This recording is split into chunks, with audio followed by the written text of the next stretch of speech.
Good morning, everybody. Quan here, and just a couple of news tidbits here and there, and just want to know what you guys think.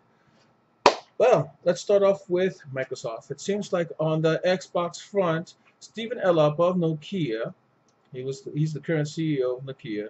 He will be taking over the duties of the Xbox as far as being the head honcho over there as soon as the acquisition is completed between Nokia and Microsoft.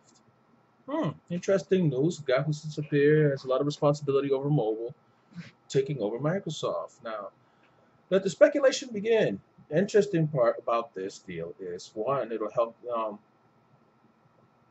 give Microsoft a little bit better understanding how to handle their mobile markets.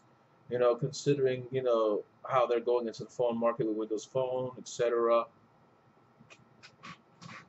It'll tighten their phone division, especially. Okay.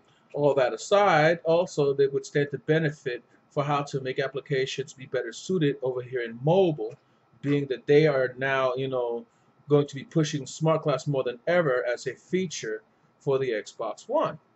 All right, well, that's interesting news and very good, to be honest with you. In my opinion, I don't know how everybody else stands on this. I mean, it seems solid to me. Now, going over here to the Sony, you know, realm of things.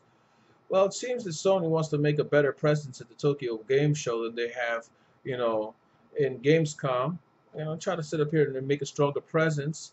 They should be having somewhere in the neighborhood of anywhere from 10 to 15 different games, with a total of 50 being announced for launch or around launch window time.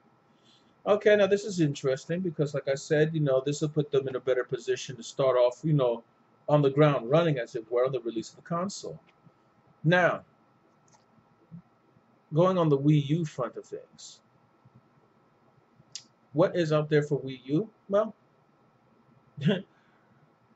on the good news, that we could sit up here and talk about, it seems that that one game that was coming out, the Mighty Number 9, which is going to be a multi-plat, which is made by, you know, the creator of Mega Man, has reached its stretch goal, its first stretch goal. So expected to set up here and reach its multi-plat dream soon enough. I mean, a lot of people chalk it up as a Mega Man knockoff. I really don't think so. I mean, to be honest with you, with Mega Man being faded into obscurity as much as, well, not faded into obscurity so much as hardly being in the spotlight as it should have been, things are going to sit up here and fade back, to the wayside and whatever as far as that's concerned.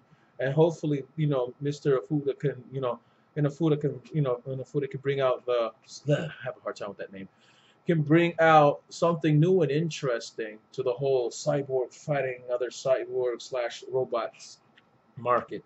If you can call that a genre.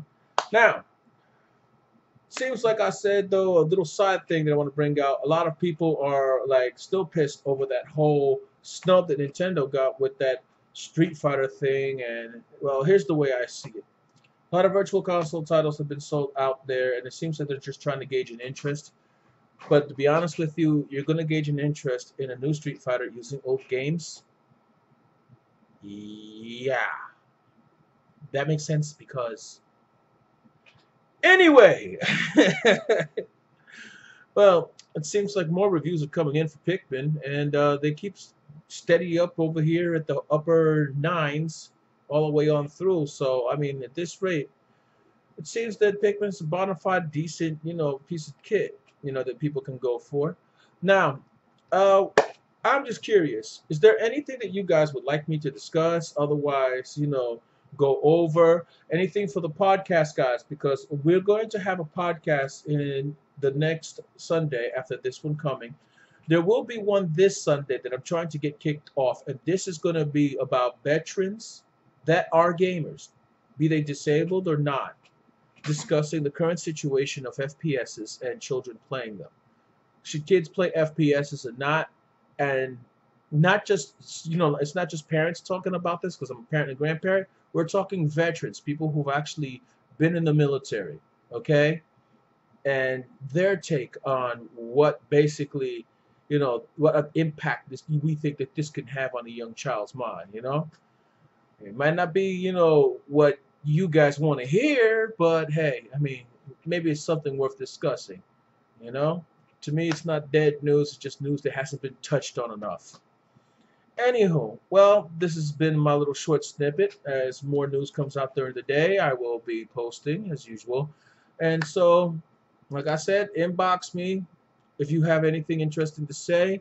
Like, not, subscribe, not, post if you want to. Just keep the drama to a minimum.